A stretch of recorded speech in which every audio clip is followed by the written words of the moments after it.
नमस्कार, मैं इंजीनियर शुभम माथुर स्वागत करता हूं आपका अपने यूट्यूब चैनल पे। तो चलिए आज का टॉपिक है हाइट एंड डिस्टेंस और देखते हैं वहाँ से किस तरह के क्वेश्चन आते हैं और किस तरीके से सॉल्व किया जाता है। तो यहाँ पे जो है लिखा है इस तरह के क्वेश्चन में जैसे जैसे क्वेश्चन बोले वैसे हम इसमें डायग्राम बनाना चाहिए, तभी हमको कुछ समझ में आता है। तो चलिए जैसे बोले वैसे बनाते हैं diagram. The top of a 15 metre high tower makes an angle of elevation of 60 degree with the bottom of an electric pole. मतलब एक 15 मीटर हाई टावर है, एक इलेक्ट्रिक पोल है। चलिए दोनों को फिगर बनाते हैं। एक हाई टावर है, लगभग ही 15 मीटर का है, और एक इलेक्ट्रिक पोल है, इससे छोटा ही होगा इलेक्ट्रिक पोल। अब इसमें क्या कह रहा है, makes an angle of elevation 60 degree with the bottom of an electric pole. ये इसके बॉटम से इसका जो top of 15 metre high tower makes an angle of elevation 60 degree with the bottom of an electric pole. मतलब कि इसका जो top है इसके बॉटम से 60 डिग्री एंगल बना रहा है। कितना बना रहा है? 60 डिग्री। और क्या कह रहा है, and angle of elevation of 30 degree with the top of the pole. Angle of elevation मतलब कि हॉरिजॉन्टल से कितना एंगल बना रहा है, और इसके टॉप से कितना एंगल बना रहा है, एंगल 30 डिग्री। ठीक है, अब इसमें हमें मालूम करना है कि इस पोल की हाइट कितनी। ठीक है, तो हाइट देखिए, इसको अगर मिलाएंगे तो लेट अस सपोज कि ये पोल की हाइट होगी h, तो ये वाला कितना पार्ट होगा 15 माइनस h। कोई डाउट नहीं। अब उसके अलावा अब क्या कर सकते हैं, देखिए 1060 से अगर हमको किसी तरीके से ये वाली हाइट मिल जाती है तो ये वाली हाइट हमको मिल जाएगी, और ये 15 माइनस h यहाँ से हम मालूम कर सकते हैं A B let us suppose. तो 1060 यहाँ से क्या आ जाएगा, 15 टोटल 15 है, टोटल हाइट 15 है अपॉन ए बी की वैल्यू यहाँ पे क्या आ जाएगी 15 अपॉन √3। इसको और सिंप्लीफाई करके लिखिए 15 अपॉन √3 इंटू √3 बाई √3, ये आ जाएगा 5√3 मीटर। ठीक है, कोई डाउट नहीं, यानी ये आ गया 5√3, ये हो गया 5√3, एंगल मालूम है। और ये अगर सिर्फ यहाँ पे इतना ही कंसिडर करना है तो ये 15 माइनस h है, तो h अकेला है तो यहाँ से h की वैल्यू नहीं निकल आएगी। तो यहाँ से लिख सकते हैं 1030 equal 15 minus h upon 5√3। 15 minus h equal 5√3 into 1030। 1030 क्या होता है, इंटू √3 होता है। ठीक है, कोई दिक्कत, इंटू √3 होता है, सॉरी 1030 क्या होता है 1/√3, 1060 √3 1/√3 होता है। और 15 माइनस h, इसको थोड़ा सा इधर सिंप्लीफाई करें तो 15 माइनस h इक्वल 5, तो h यहाँ से क्या आ जाएगा 15 माइनस 5 यानी 10 मीटर। तो यहाँ से आंसर क्या आएगा मेरा 10 मीटर। ठीक है, और इसी को हमको देखना था, 10 मीटर आएगा मेरा यहाँ से आंसर। ठीक है, और इस बहुत आसान क्वेश्चन है और 10 मीटर यहाँ पे आंसर है, और इसी को हमें लगाना था टिक। तो इस तरह के आसान क्वेश्चन आते रहते हैं। चलिए नेक्स्ट क्वेश्चन देखते हैं, रीजनिंग से आ रहा है और कैसा क्वेश्चन है। चलिए स्टूडेंट रीजनिंग का एक टॉपिक देखते हैं जो कि बहुत इंपॉर्टेंट टॉपिक है, और वह है एलिजिबिलिटी टेस्ट। इस तरह के क्वेश्चन बहुत एग्जाम में आते हैं। ठीक है, अब देखिए क्वेश्चन क्या लिखा है, a reputed institute of software technology wants to admit students for its post graduate degree course with the following condition. ठीक है, ये कंडीशन होनी चाहिए तभी वो एडमिशन देंगे।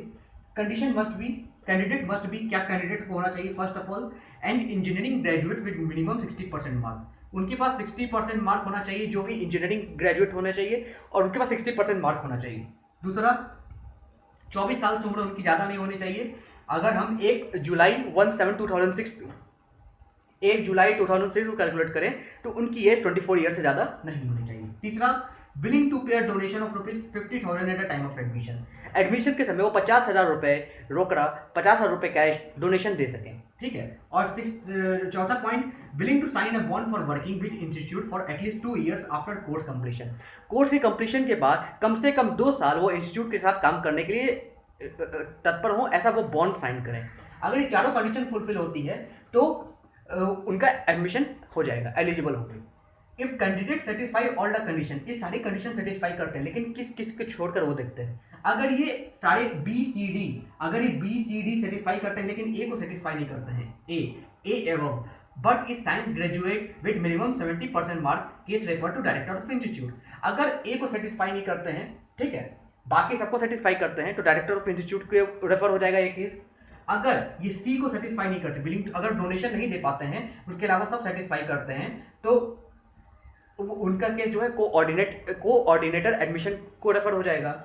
और यदि वह डी को यानी इसको बॉन्ड को नहीं साइन कर पाते, बॉन्ड को नहीं साइन करते हैं और ये इसको वायलेट करते हैं और उसके अलावा ABC सेटिस्फाई करते हैं, तो उनका केस जो है president, institute of the president को रेफर हो जाएगा।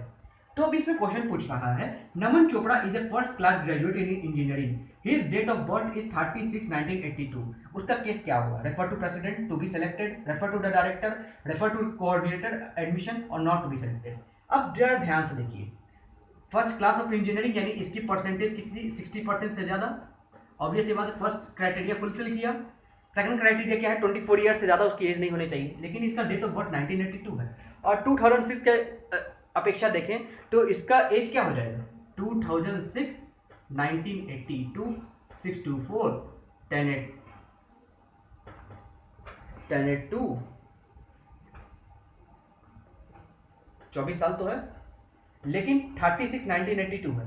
और अगर हम बात करते हैं, ये पूछ रहा है 17 2007 तक इसकी 24 साल होनी चाहिए, ठीक है। लेकिन जब 36 1982 है, ठीक है, तो ऑब्वियसली बात है ये 24 साल का तो है, ये क्राइटेरिया तो फुलफिल करता है ना भाई।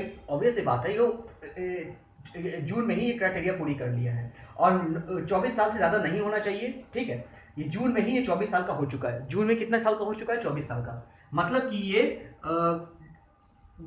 आपका जो भी इसका डेट ऑफ बर्थ है 36 1982 को ये 24 ईयर्स अटेंड कर चुका है।